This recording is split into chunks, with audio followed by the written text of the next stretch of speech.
And then there's social ostracization. So the smear campaign within the family, where it's natural and part of the family culture to speak about that family scapegoat negatively, to criticize them, to gossip about them. And they'll do it within the family dynamic with extended family, but also take it further to the community, the church group, to common acquaintances. They'll just badmouth and smear the name of the scapegoated family member. And the danger in this is, as a society, we tend to give added weight to what a family member is saying. We assume that it's genuine and true when a family member expresses concern for one of their own, and this can be really dangerous if a victim has distanced themselves from family, but yet a dominant family member or a flying monkey is using their role, their title, to mask concern and, making false police reports or asking for false welfare checks or filing things with the court system or taking action behind the scenes, misusing their title and not disclosing, well, we haven't actually had contact with this person. They'll portray it as we're so concerned because this family member is withdrawing from the family and doesn't want to have contact with us. Some things must be wrong with them. And it can present a lot of danger because they still hold that title as a family member, which gives them a certain degree of power over the victim in an unhealthy and unsafe way. And the harassment will be relentless.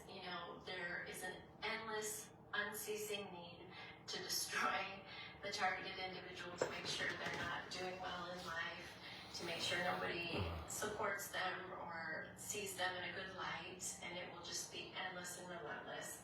And there's a pattern of maliciousness to it. It's just a cruel intent behind the scenes, but they're very good at masking it as genuine concern when really they just want to see that victim and the family fail. And there can be verbal attacks. So if the targeted family member does try to have contact with family, they'll be criticized and shamed and just verbally assaulted. And often there's reactive abuse involved in that, where the family members, the flying monkeys, will try to trigger that targeted individual to get them to react so that they can justify and say, see, they're the problem, it's not us.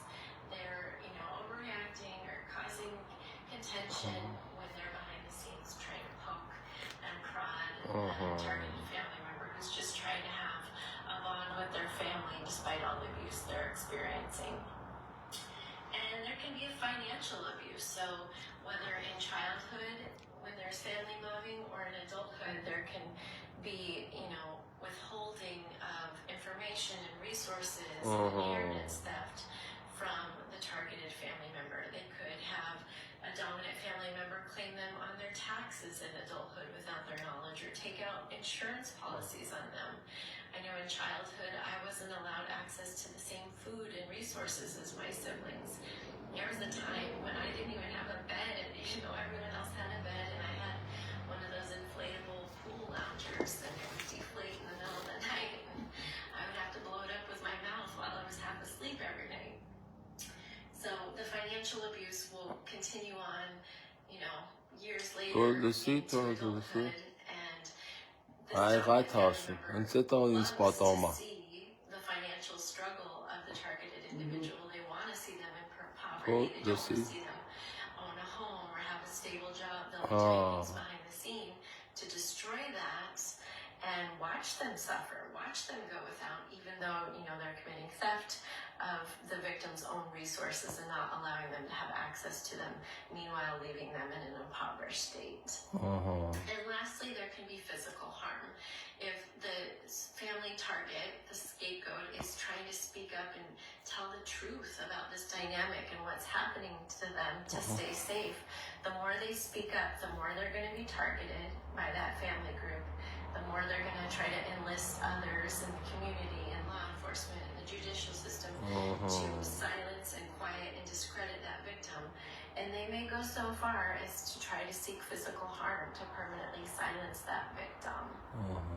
So I feel for anyone who's going through this dynamic, know that you're not alone, and And I think it's so important for people in the community and in their profession to understand that just because it's coming from a family member, you know, whether it's gossip or concern or whatever they may be saying, there could be malicious intent behind it. It's not always good intended.